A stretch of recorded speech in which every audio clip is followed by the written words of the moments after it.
சுரேஷ் சாலே அவர்களுடைய மனைவி மனோரி சாலே ஒரு முறைப்பாடு ஒன்றை கொடுத்திருக்கின்றார்.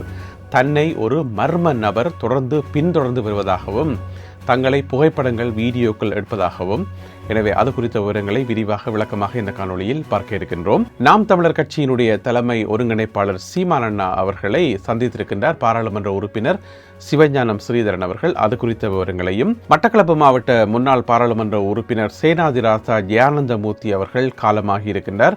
அது குறித்த விவரங்களையும் இந்த காணொலியில் பார்க்க இருக்கின்றோம். பெண்களை இலக்கு வைத்து பல குற்ற செயல்கள் இப்பொழுது இலங்கையில் இடம்பெற்று வருவதாக தகவல் ஒன்று வெளியாகி இருக்கிறது. அது குறித்த விவரங்களையும் பார்க்கலாம். இந்த செய்திகளுடன் மேலும் பல முக்கியமான செய்திகளும் தகவல்களும் இன்றைய காணொலியில் காத்திருக்கின்றன. அத்துடன் கருத்தோவிய பகுதியில் எரிபொருள் விலை குறைப்பு சம்பந்தப்பட்ட ஒரு கருத்தோவியம் இருக்கிறது, அதனையும் பார்க்கலாம். தமிழடியான் சொந்தங்கள் அனைவருக்கும் வணக்கம். ஜூன் மாதம் 22ஆம் தேதி 2026ஆம் ஆண்டு திங்கட்கிழமை. வாருங்கள் காணொலிக்குள் போகலாம். இராணுவ புலனாய்வு பிரிவினுடைய முன்னாள் பணிப்பாளர் சுரேஷ் சாலே அவர்களுடைய மனைவி மனோரி சுரேஷ் சாலே அவர்கள் ஒரு முறைப்பாடு ஒன்றை கொடுத்திருக்கின்றார். யார்கிட்ட என்று சொன்னால் ஒரு அதிகார சபையிட்ட. என்ன அதிகார சபை என்று சொன்னால், பாதிக்கப்பட்டோர் மற்றும் சாட்சியாளர்களை பாதுகாக்கும் தேசிய அதிகார சபை. அவர்களிடம் போயிட்டு ஒரு முறைப்பாடு ஒன்று கொடுத்துக்கிறார். எப்படி என்று சொன்னால், தன்னையும் தன்னுடைய பிள்ளைகளையும் 2 பிள்ளைகளையும் ஒரு மர்ம நபர் பின்தொடர்ந்து வருகின்றார். தாங்கள் போகிற இடமெல்லாம் பின்னாலேயே வாரார், கண்காணிக்கிறார், போட்டோஸ் எடுக்கிறார், வீடியோஸ் எடுக்கிறார். எனவே அவர் சம்பந்தமான விசாரணைகளை நடத்தி உரிய ஆளை அவருக்கு எதிராக நடவடிக்கை எடுக்க சொல்லி, அவர் பெரும்பாலும் குற்றப்புலனாய்வு பிரிவோடு தொடர்புள்ள ஒரு ஆளாக இருக்கலாம் என்று சொல்லி தனக்கு சந்தேகம் இருப்பதாக, எனவே எந்த இடத்துக்கும் தங்களால் போக முடியல, போகிற இடமெல்லாம் பின்தொடர்ந்து வாரார் என்று சொல்லி ஒரு முறைப்பாடு ஒன்றை கொடுத்திருக்கின்றார். நேற்று ஞாயிற்றுக்கிழமை இந்த முறைப்பாட்டை அவர் கொடுத்திருக்கின்றார். குறிப்பாக பார்த்தீங்கன்னு சொன்னால், சனிக்கிழமை சுரேஷ் சாலே அவர்களுடைய 2 பிள்ளைகளும், அதில் மகளுக்கு 17 வயது, மகனுக்கு 22 வயது, 2 பேரும் என்ன செய்யணும், கொழும்பு ஹாஸ்பிட்டலுக்கு போயிருக்கணும், கொழும்பு தேசிய வைத்தியசாலைக்கு போயிருக்கணும், தகப்பனை பார்க்க போயிருக்கணும்.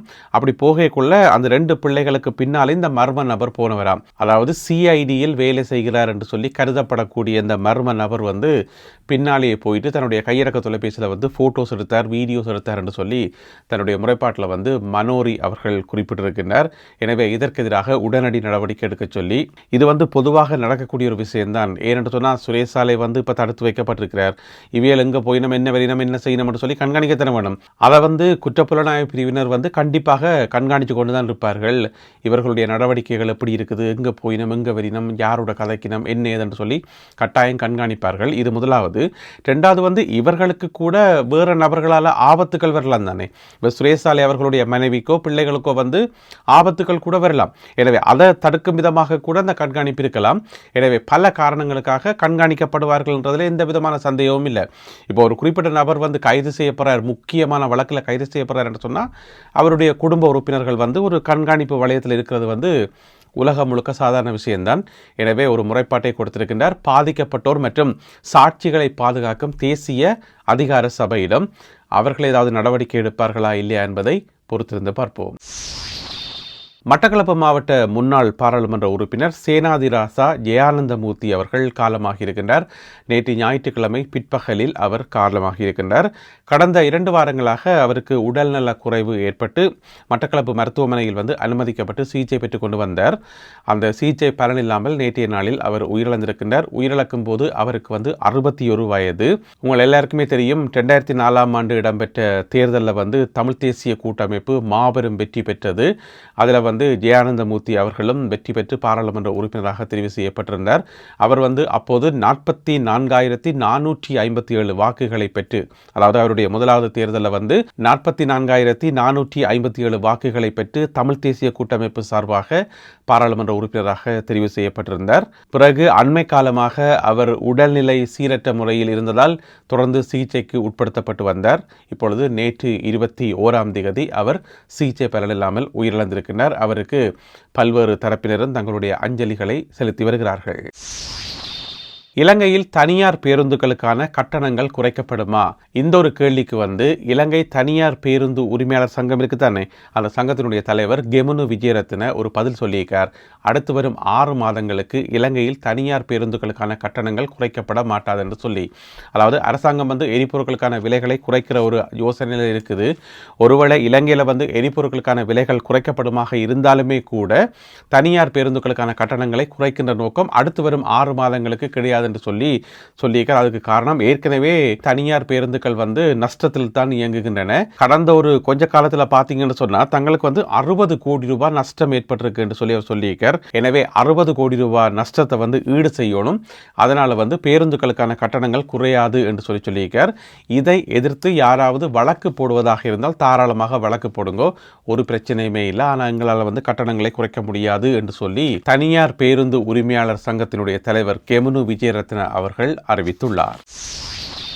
அமெரிக்க இராணுவத்தினுடைய ஜெனரல் ஒருவர் இலங்கைக்கு வந்திருக்கின்றார். 3 நாள் பயணத்தை மேற்கொண்டு, அதாவது அமெரிக்காவினுடைய கடற்படை இருக்குத்தானே, கடற்படையைச் சேர்ந்த ஒரு ஜெனரல், அதாவது பசிபிக் பிராந்தியத்துக்கு பொறுப்பான ஒரு தளபதி இலங்கைக்கு வந்திருக்கின்றார். இலங்கைக்கும் அமெரிக்காவுக்கும் இடையிலான இருதரப்பு பாதுகாப்பு உடன்படிக்கைகள், பயிற்சிகள், இந்த மாதிரியான விஷயங்கள், பாதுகாப்பு சம்பந்தப்பட்ட விஷயங்களை பலப்படுத்தும் விதமாக அவருடைய பயணம் இடம்பெற்றிருப்பதாக சொல்லப்படுகிறது. அவருடைய பேர் ஜெனரல் கெவின் ஸ்னைடர் என்று சொல்லி, அவர்தான் நேற்று ஞாயிற்றுக்கிழமை இலங்கைக்கு வந்திருக்கின்றார். 24ஆம் தேதி வரை அவர் இலங்கையில் தங்கியிருந்து பல்வேறு பாதுகாப்பு சம்பந்தப்பட்ட முக்கியமான நிகழ்வுகளில் கலந்து கொள்வார் என்று சொல்லி எதிர்பார்க்கப்படுகிறது. அமெரிக்க கடற்படையைச் சேர்ந்த அல்லது அமெரிக்க இராணுவத்தைச் சேர்ந்த ஒரு இராணுவ ஜெனரல் ஒருவர் இலங்கைக்கு வர்றது மிக நீண்ட காலத்துக்கு பிறகு இப்பொழுதுதான் நடக்கிறது என்று சொல்லி சுட்டிக்காட்டப்பட்டுள்ளது. இலங்கையில் பெண்களை குறிவைத்து ஏராளமான குற்றச்செயல்கள் இடம்பெற்று வருவதாக போலீசார் தகவல் வெளியிட்டிருக்கின்றார்கள். இந்த குற்றச்செயல்கள் நேரடியாக பெண்களை பாதிக்கும் விதமாகவும் அதே வழியில் இணைய வழியிலும் இந்த குற்றங்கள் நடக்கின்றன என்று சொல்லி அறிவிக்கப்பட்டிருக்கிறது. எனவே அனைத்து பெண்களும் மிகவும் பாதுகாப்பாக அவதானமாக இருக்கணும் என்று சொல்லி அதுக்கு சில நடைமுறைகளை அறிவித்திருக்கிறார்கள் போலீசார். முதலாவது தெரியாத ஆக்கள், அந்நியர்கள் யாரென்றே தெரியாத ஆக்களோட நம்ப வேண்டாம்.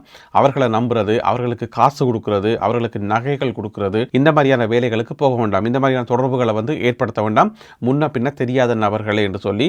ஏனென்று சொன்னால் நன்கு திட்டமிட்டு இந்த குற்றச்செயல்கள் நடக்குது என்று சொல்லி. இது முதலாவது.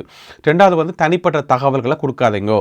உங்களுடைய போட்டோக்களை பகிர்ந்து கொள்வது, வீட்டு முகவரியை கொடுக்கறது, இந்த மாதிரியான தகவல்களை கொடுக்கறது எதுவுமே கொடுக்க வேண்டாம் தெரியாத ஆக்களுக்கு என்று சொல்லி சொல்லப்பட்டிருக்கிறது.